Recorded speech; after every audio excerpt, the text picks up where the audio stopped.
Welcome to Target Market Insights, the multifamily and marketing podcast. Each week, John Kasman interviews multifamily and marketing experts to teach you how to find the best places to invest, attract investors, and grow your portfolio.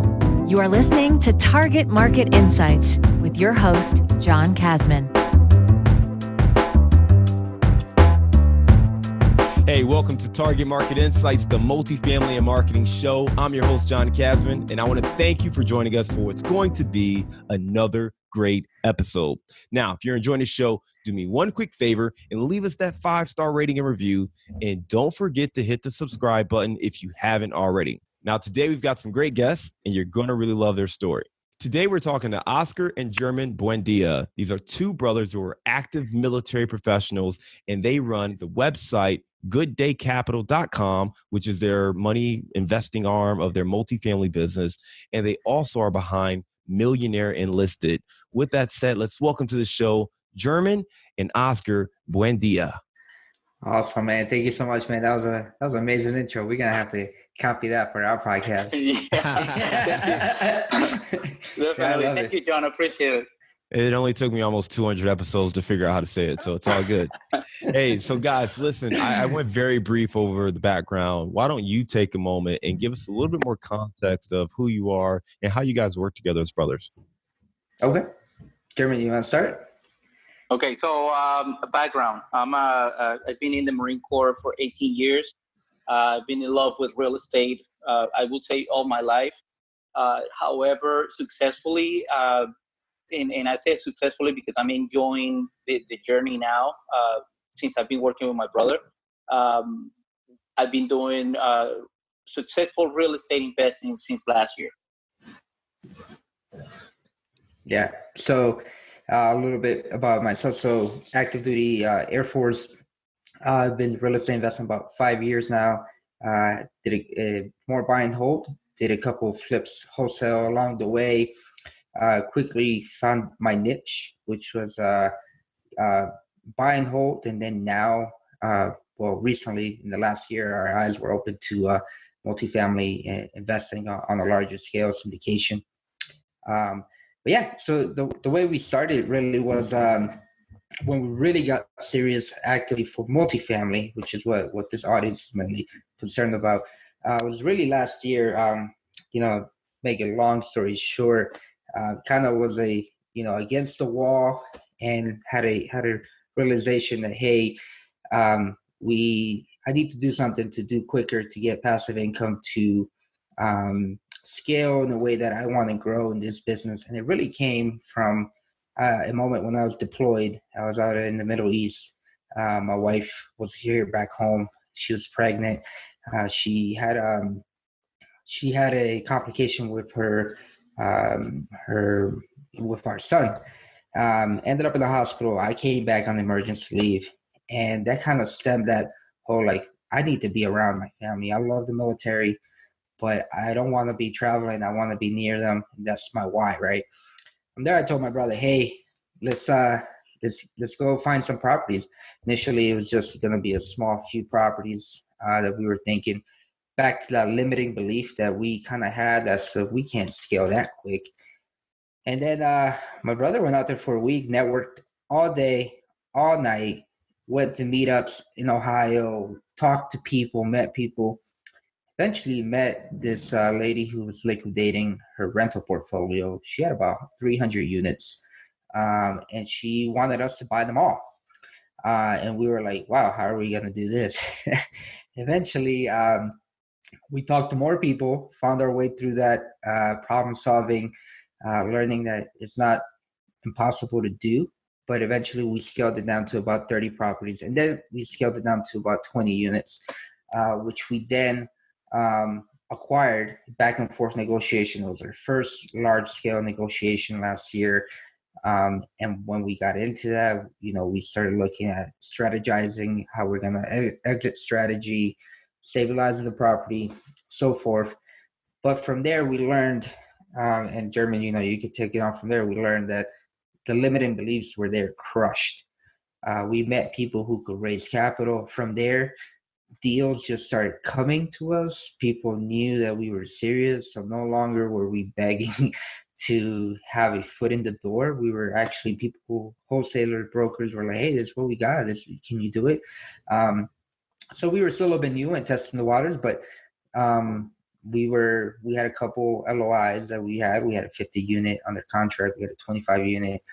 But Corona hit, so we're kind of standing by as newer multifamily guys, and that's really in a very quick way what we've done so far, and we've done it really in this past year where we expanded quicker.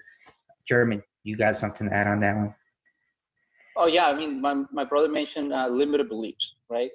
Everybody and most people in real estate, we start always with the single family home, or maybe with the duplex or fourplex. So that's basically what we were looking for last year when we partnered up. I went to Ohio looking for maybe one or two properties, thinking, and I think underestimating our financing power. With the cash that we had, we were underestimating. It's like, okay, we can only afford this, right? Limited beliefs. So we went out there. We ended up with all these properties, and then it just opened up a new horizon for us, especially when people were coming out to us with multifamily, 100 units, 50 units. And that's when we realized that we could do more with what we had. So like I said, our limited, and like my brother said, our limited beliefs were crushed right away.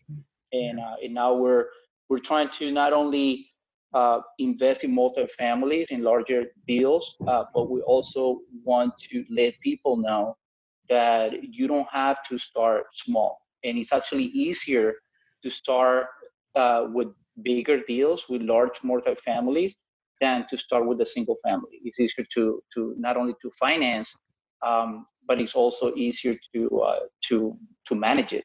Yeah, but it's definitely a team sport. So yeah. Yeah. And I want to say first and foremost, thank you guys for your service. I know both of you are active duty right now. German, you're out there out west in California in the Marine Corps, and Oscar, out there in Colorado Springs in the Air Force. So appreciate all the work you guys are doing to keep us all safe and protected. With that said, Oscar, you started talking about having your back against the wall. Your wife's pregnant, she's having complications, you're deployed, you come back on emergency leave, those things right there, they just really demonstrate that we can't control life. And I think that for people who are listening, maybe you don't have a situation like that that's, really triggering you or driving you. But for anyone who has been in that situation where you felt either powerless or handcuffed, and you didn't have the ability to, move the way you want to move or navigate the situation, or you just have other obligations that are preventing you from being with the people you love, or, wherever you want to be or need to be at a certain time, that's what really starts to weigh down and forces people to trigger. And I can understand how that moment and that experience really shifted your perspective to say, we really need to start investing in assets that can generate passive income that will allow me more flexibility, more fluidity to be where my family is, if they need me, or if I need to get back home. Because if you weren't granted that emergency leave, I mean, I can only imagine the stress that you will be going through being, all overseas and being deployed while your wife's going through that. So just, it's a thing to understand the why, because that why can really force and motivate you to drive yourself. And as you guys talked about, going into Ohio, start a network, connecting with people, coming across some deals, really now start to get some deal flow and some opportunities. You guys talked about kind of, one with that 300 units, and you got it down, I believe, 30 units or so. Talk to me a little bit more about that first acquisition. What was it like? How do you guys manage that property, especially if you're both not in Ohio and living across, living afar, but then also getting deployed at different times as well? How are you managing that portfolio from afar?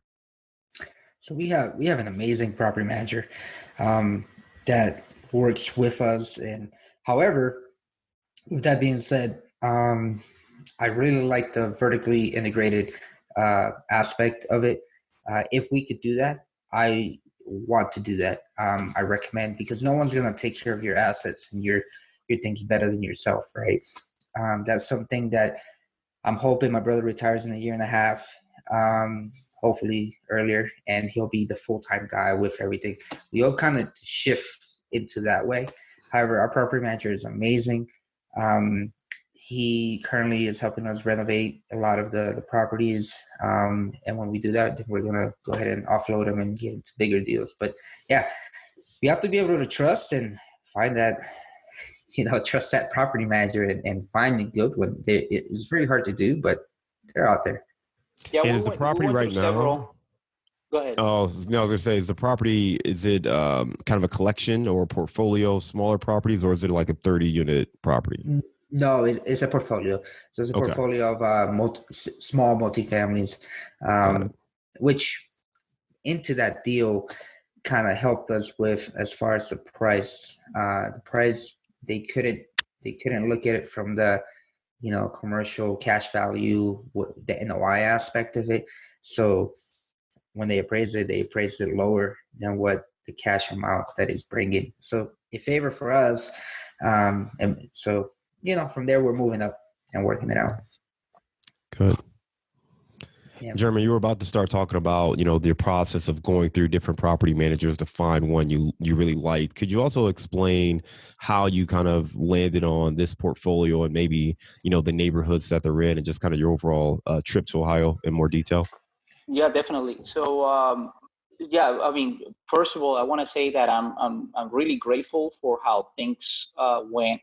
The fact that our first deal was long distance, and we had to learn the process of vetting different property managers and what they do and how they do business. So I'm very grateful that we had the opportunity to learn from that experience, and the fact that we ended up being able to hire a good property manager. That's one. Second, so just to go back to how the deal was acquired, I networked. I went to Ohio for about a week, and I went out there and I networked. I went to meetups. I spoke to a bunch of people. Months prior to going to Ohio, I put several posts on Facebook, and I kept continuously putting posts on Facebook saying, hey, I'm gonna go to Ohio from this state to this state. I'm going there from California. And for some reason, people hear California and they think that you go out there with a bang. Rich. Yeah. Yeah. But you posted in groups with specific. Yeah, I posted it on investing groups. So I went out there again. I was just looking for wholesalers. I was looking for realtors. I was looking for brokers, whoever was even turnkey property providers. My phone is ringing. So I went there. I met up with a bunch of people. On one of the posts, this lady contacted me and say, I'm retiring and I want to sell my entire portfolio. I have 300 plus properties, this and that. And that's when I contacted my brother and I was like, hey, I think we got something, I mean, this is the deal that everybody talks about where this is the older lady, mom and pop portfolio. She didn't have any systems whatsoever managing those properties. So the first thing that comes to mind is like, wow, undermanaged portfolio. She had the long-term tenants, over a decade on tenants, so she never raised the rent. So, I mean, it was upside everywhere, wherever you wanted to look at it. So we started the process. We started, first of all, asking, is like, okay, how can we make this happen, right? Our mind at the beginning was, okay, yeah, you want to get it for yourself, but then we kind of shifted the mindset. And Oscar, I don't know if you agree with me, but our question and a lot of the comments that when we were going back and forth with negotiation is like, how can we help her? First of all, retire. So I think that kind of helped on the negotiation and then on answering a lot of questions that we had on the process. And then, I mean, again, we can go into negotiation, how we dealt with that. It was another roller coaster. But that's you just asked, how could we help her? I mean, that's a great question. I think something that it'd be great to maybe give a little bit more context to. Outside of price, what else did you offer that could help her? Well, first of all, she was kind of constrained on time because she wanted to retire. Her family was moving. She was moving her whole family to North Carolina. Um, She had a so 1031. she wanted to do a 1031. We didn't have any experience with 1031. However, we wanted to do as much as possible to help her out in the process. And we knew that by helping her out with the time constraint that she had, we were able to also obtain the portfolio and the properties that we wanted. Yeah. Awesome. That's good to hear. I mean, I love the fact that you guys focused on helping her, because if you're going off market and you're going kind of direct to seller, one of the main things you want to do is really focus on how do you solve that problem? Not so much about just the purchase price, but what are they looking for? How can you be kind of a good partner, solve their problems, and come up with, terms that benefit them as well, not just focusing solely on the purchase price. So it's great to hear you guys talk about that. How did that facilitate the process? I mean, being able to help her navigate that 1031 exchange, did that make the process easier or smoother to close, or were you able to get other concessions? No, it was definitely smoother to close the relationship. I was just us and our private lender really that talked in the title company.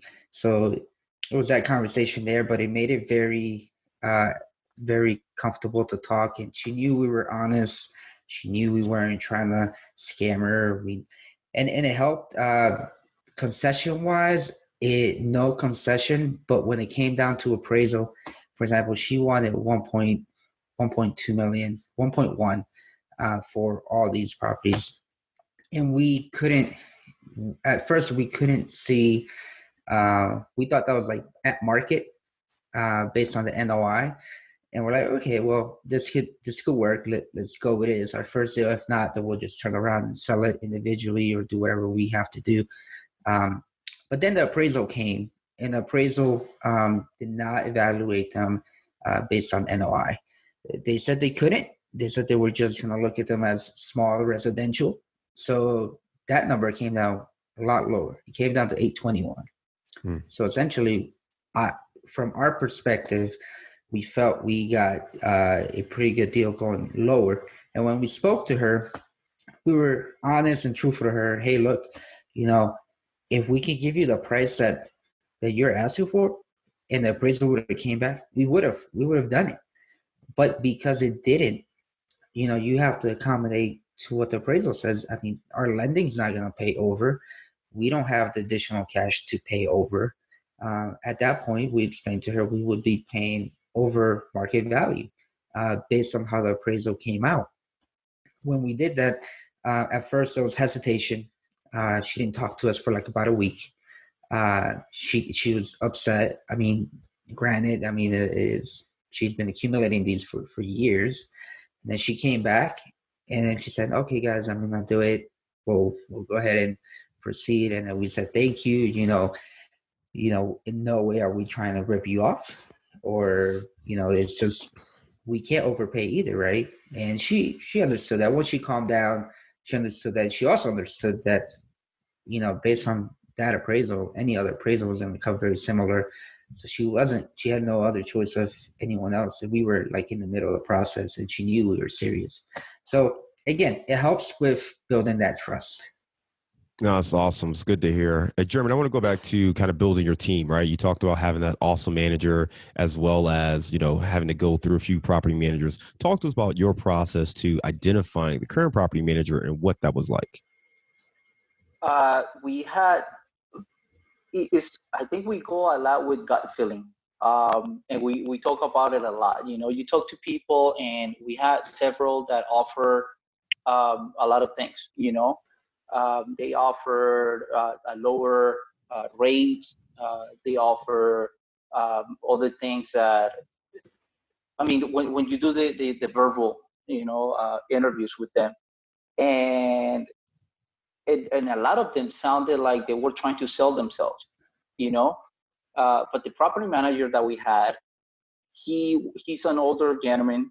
He has a website. He works with large multifamilies, and he sounded legit, and it was a gut feeling. And we ended up with two and the other guy was giving us, I remember he was giving us a lower rate. But then my brother and I had that discussion when we came to it, because we had to make that decision, because we were about to acquire the properties. And yeah, this guy sounded convincing. He told us, hey, this is what I'm gonna do for your properties. He went to each single property and looked at them. He gave us the thumbs up on the location, and the fact that they're good in a good location. That's the only reason that he took them. Because again, he only does large multifamilies. He told us, hey, I'm an older guy. I don't wanna do the hustle with single properties, driving back and forth to different locations. He usually manages this one big location. So the fact that he didn't sound needy, he was willing to help us, and he helps us a lot. That's how we came out to choosing him. Yeah. That's awesome. One of the things that we said was, and I always tell my brother, sometimes what you pay, you end up paying, you end up getting what you pay for, right? So like if we would have gone with a cheaper rate, and then afterwards I did more research, they had so many complaints against them. Yeah. It was ridiculous. So, you get that gut feeling. It just helps. Yeah. And I think too, like one of the things we learned kind of the hard way was, there's different people. And like you said, people can certainly put on a good face. And, when you get into the actual operations, that's where you start to see the challenges and, things fall apart. And, I have a partner who, she's gone through 3 or 4 property management companies. We've gone through a couple ourselves. And ultimately for us, it's better to vertically integrate, which I know is something you guys are looking to do as well. So we've kind of took that approach because it was an easier way for us to fully manage our own properties locally. We still use third-party management on our other properties, but locally we try to keep everything more vertically integrated. And part of what you said is spot on. It's really understanding the people. It's kind of understanding what their game plan is, but then really making sure that they are prioritizing your property, whether that's because they have a name and reputation and, whatever their goals are with it, but making sure that they have the systems in place to operate the way you want to operate. Was there one key question or one key insight that really made you lean towards this guy versus the other people you were evaluating? I don't think question, but I think when I looked through all the fees and everything, a lot of property managers like to tack on like hidden fees for maintenance or this or that. He didn't have that. And when we had the very honest conversation, he just said, hey guys, we don't do that. We're trying to help you make money. So we make money and this runs smoothly. So from there, the fact that, obviously the numbers were there, he wasn't charging us crazy amounts and hidden fees. And he was very blunt and honest about what his vision was. So we appreciated that, that right there sold us, because some people tell you that, but then you go look at their fees and it's like, hey, like I got a fee for calling you. You call me and it's like $50. That's ridiculous. Yeah. Yeah. No, absolutely. You definitely have to understand what are the fees associated with coming out to the property, walking the property, all those kind of things, inspections. But great points there. I want to transition a little bit. We talked a little bit in your bio about, kind of the website, Good Day Capital, the firm that you guys have created to help work with other investors, as well as Millionaire Enlisted, which is your social media account. You guys are crushing it when it comes to social media. And if anyone's looking, the thing that really jumped out to me was not so much your followers, because you guys have kind of moderate followers, but the engagement is ridiculous. Can you talk to me a little bit more about kind of your social media strategy and how you're able to drive so much engagement? Yeah, absolutely, man. So Instagram, for example, a lot of the things that we're doing is we're doing a lot of engagement ourselves on other people's page. If we notice if someone likes our picture but doesn't follow us, we go in to their profile, we like their stuff, and we end up seeing a lot of those people end up following us back. A lot of the other things that we're doing is the hashtags. we're looking at the analytics of which hashtag is trending at that current moment. So right before I post, we look at through an app. It's called Hashtag Expert. And that app, and there's other ones out there. I just think this one is the one I chose and it's working. It kind of categorizes the hashtags for you at that moment. But then once it does that, what I do is I look even further and I look at how to balance it even better depending on the size of my account. So for example, if you have 1,000 followers, you're not going to reach a hashtag that has 1 million followers unless you get like 5,000 likes. It's not going to happen. It's not the way it works. So while you do want to have a few on there so that you do trend a bit, you want to is have smaller hashtags where you have a chance at appearing on the top of that hashtag. So we normally try to go for the hashtags that are around 50 to 200K, 300K followers, because you can follow a hashtag on Instagram. When that happens, usually depending on how good the post is, we end up trending or going viral, right? People call it on that hashtag. And we've done it on a few hashtags that were smaller. And then I tested it with the big ones and how far we can go. But just to give you a perspective, when you start doing all that and looking at which hashtag is trending, you kind of have to do your own research and you have to really get in the nitty gritty of analytics. When you do that, I mean, I can tell you with one post we had on Instagram, we had a reach of 22,000 people. 22,000 people saw one post on Instagram. That was the reach, right? So not the fact that they liked it, they didn't really share or anything, but the fact that 22 people saw it, and out of that 22, then maybe 900 liked it or 800 liked it or 300 or whatever, right? So our marketing strategy is reach. How many people can we reach, right? And whenever you have a marketing strategy, you should always be looking at is what do you care about? Do you care about likes? Do you care about followers? Do you care about reach, right? And the biggest thing I can tell you is that if you have the reach, the followers will come and the likes will come too. So that's kind of our strategy. On LinkedIn is very similar. Of course, the algorithms are changing all the time. So it's hit or miss sometimes, as I was telling you yesterday, what posts might be trending or what posts is a bomb. I mean, we've had posts that reach 100 people, right? Because I don't know, Instagram says you have too much engagement or LinkedIn says you have too much engagement and then they drop you from their algorithm. I don't know. No one truly knows 100% how it works, but yeah, a lot of it has to do with a lot of research on the algorithm and kind of what's trending and what's not. I think it's interesting too because, hashtags seemed more like a fad for many people, right? That they were cool to use for a while. And, certainly a few years ago, hashtag strategies are really important and key. But I hadn't heard any people really talking about hashtags in the last year or so. So the fact that you guys are able to really leverage hashtags and still say that they're completely relevant to gain that exposure, I think is really key and critical for for us and our audience to understand how to implement and how to incorporate that as a part of their strategy. Jeremy, you were about to say something. No, I mean, the hashtags are great. I mean, the one that we the one that we try to hit the max and is the easiest one to see and because everybody knows about it is the bigger pocket hashtag. And when we were trying to experiment with what type of posts work, what type of posts go viral, then we went viral and we had 6-7 pictures on the top, and we were trying again. We don't know what the what goes into it because everything's so secretive. But when we kind of got it, we're like, okay, cool, we're here.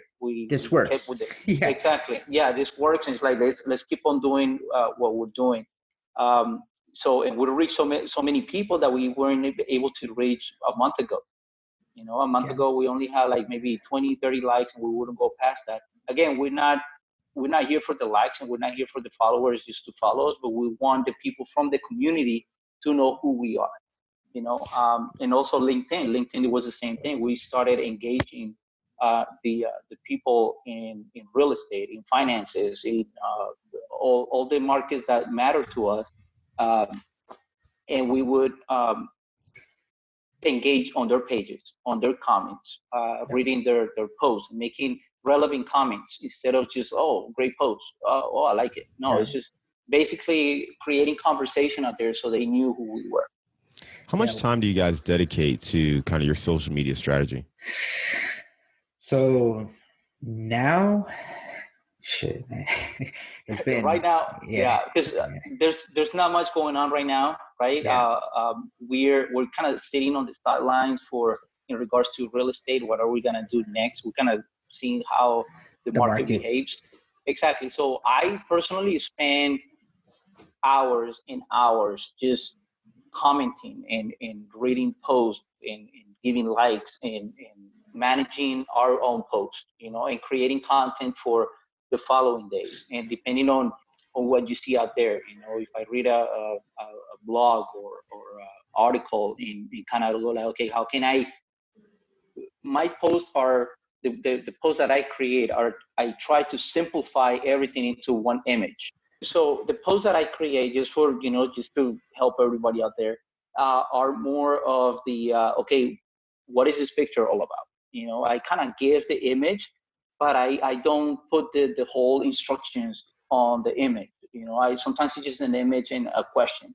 So people have to, especially on our Instagram, they have to engage on our page. They have to go to the comments and see, okay, what is this picture all about? And that's where I put most of the stuff. One of the things I would say too, one of the things I would say, just advice and kind of a little behind the current here, what you put on the picture, if you can relate it to a hashtag, it's going to trend. So for example, certain words I've noticed trigger the algorithm for a certain hashtag.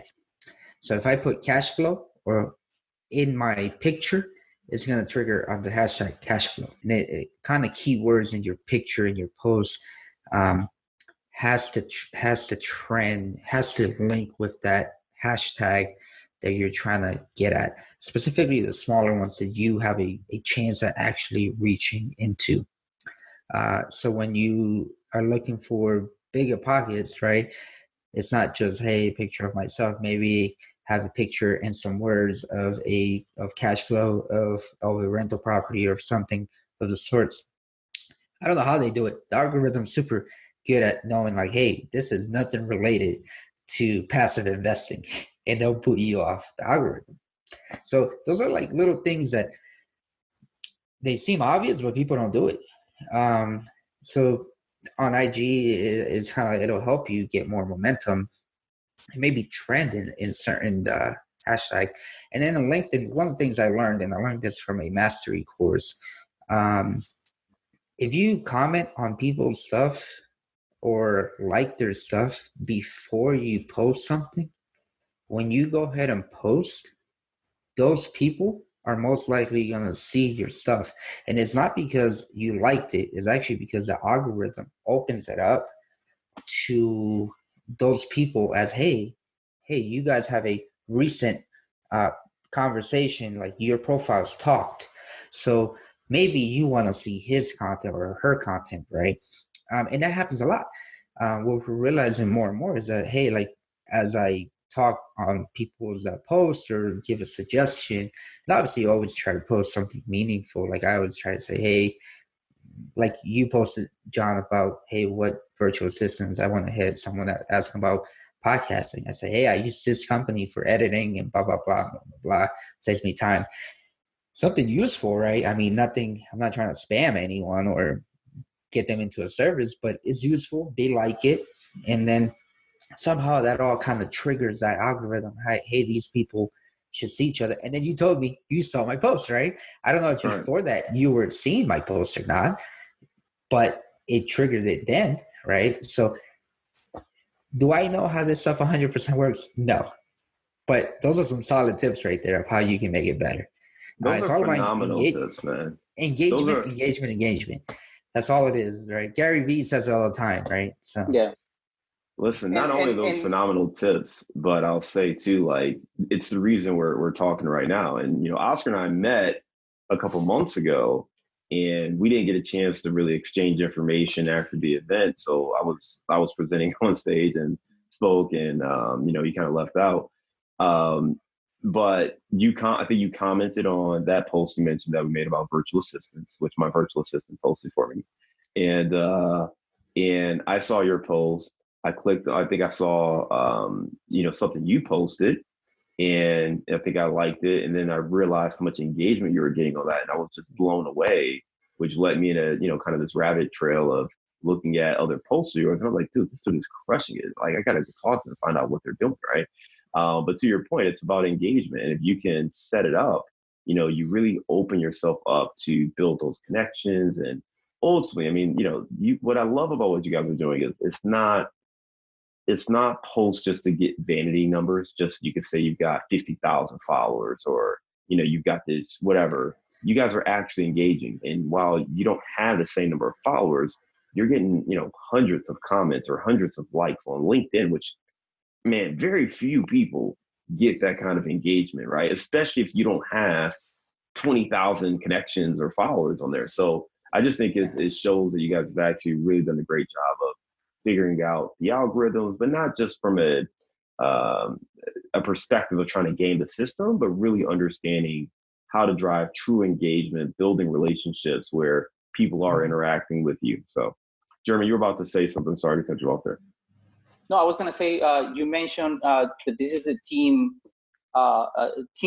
effort, and the fact that, for example, on LinkedIn because LinkedIn, like my brother said, it works differently. I go before we make a post, right? I go there and start collaborating on other people's posts. So I comment on their posts, and like my brother said, it could be that when I make a post on somebody else's, the algorithm kind of tricks something where, hey, these people have some kind of connection, so we're gonna share their post with your post.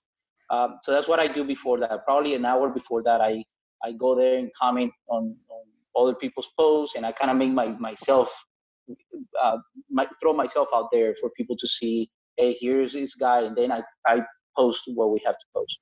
That's a powerful tip. That's a powerful tip. Anybody looking to drive that engagement on social media, and I don't use Facebook as much as some other people, but I'm assuming that this all works in a similar capacity. The more you engage with other people's content, the more they're going to see your content and have the ability to engage with it. All right, give me a failure or an apparent failure that sets you up for later success. Ooh, Jeremy, you go first. A failure that set me up for, man, I think fix and flips.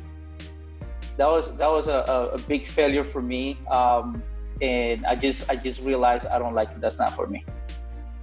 All right, give me a digital or mobile resource you recommend for your business. Ooh, That's awesome. Yeah, I can give you a few. I'll give you a few, man. Poplade for editing podcasts. Yeah, I mentioned Hashtag Expert, the app for hashtags. It kind of gets you started to see what's trending, what's not. Let's see here. I use Bluehost for a website, super simple to create a WordPress website or get someone to finish it out for you. Let's see, Anchor for podcasting. And then for actual investing platform, looking at Syndication Pro. I don't know if anyone heard that one, but that one's pretty affordable and pretty easy to use for an investor platform. And that's all I got. Give me the book you've recommended or gifted the most in the last year. Right now, I'm all about the Hunter Thompson's Raising Private Capital. I mean, that book is a blueprint. That guy killed it. He even says that he used to be scared to give out so much information, but he gave out everything. So yeah, check that out. I think living forward. Yeah. There you go. All right. Give me a daily habit that helps you stay focused on your goals. I journal a lot. I relook at all my tasks and reprioritize. What's one thing you know now that you wish you knew when you were starting out? Man, multifamily and syndication. Yeah, I think I wish I would have known that the networking piece and was so key. I would always hear it, hey, your worth is your network, but never really caught on to it until actually the last year, where if you want to be somewhere, be around the people that you emulate, right? Like try to get to talk to them to see who you are, because maybe they'll even try to give you tips, right? So yeah. What are you guys curious about right now? I'm curious about what's coming up with what we're going to be doing next year as far as deals. I'm not as concerned about what I can't control, but I'm curious about what we can control and where we're going. I'm curious how everything is going to develop right after this whole coronavirus thing. Yeah. All right. I want to ask both of you guys this question since you're not in the same location. Oscar, give me the best place to grab a bite. Best place, man. We're such foodies. We love everything here. I would say Joey's Pizza, just because we're from the Northeast and they have the only authentic like New York style pizza in Colorado Springs. All right. German, same question. I love sushi, man, and I gotta go there every week. So there's a place here. It's called Gin Sushi, Gin, and I love that place. Like I said, we gotta go there every week. There you go. Two good places there. Listen, gentlemen, this has been great talking to you. Oscar, we've connected a couple of times. German, good to finally talk to you in person, or at least, via video. But this has been good. One, love hearing your story. Love that, you guys are investing in Ohio. Guys, I'm very partial to Ohio as an investment place. So music to my ears hearing you guys talk about investing in Ohio as well as other markets. I know you guys are expanding as well. And just really the mindset shift that it takes to think bigger, and understanding what your why is, understanding that you want to take control over your life and finding ways to remove those obstacles, which you guys have done through multifamily investing and working with other investors to raise capital. On top of that, love the tips you gave from a social media standpoint, particularly for Instagram and LinkedIn, how you're using those two platforms to drive engagement and really focusing on connecting with other people and driving true engagement, not just trying to grow your followers, which I think is what most people try to do. So really love the tips you gave, very actionable, very specific. And for our listeners who are looking to employ some of these things, you should definitely check out some of the resources that Oscar and German provided. With that said, what is the best way for our listeners to get in touch with you? Man, we're super active on, like you mentioned, LinkedIn. We each have our own account, Oscar Buendia and German Buendia. Instagram, we're under the handle The Millionaire Enlisted. We're also on Facebook, and our website, gooddaycapital.com. Our other website, themillionaireNlisted.com. We answer right back on within 2 minutes on any platform that's hooked up to our Facebook or Instagram. So yeah, get in contact with us. Check our podcasts out.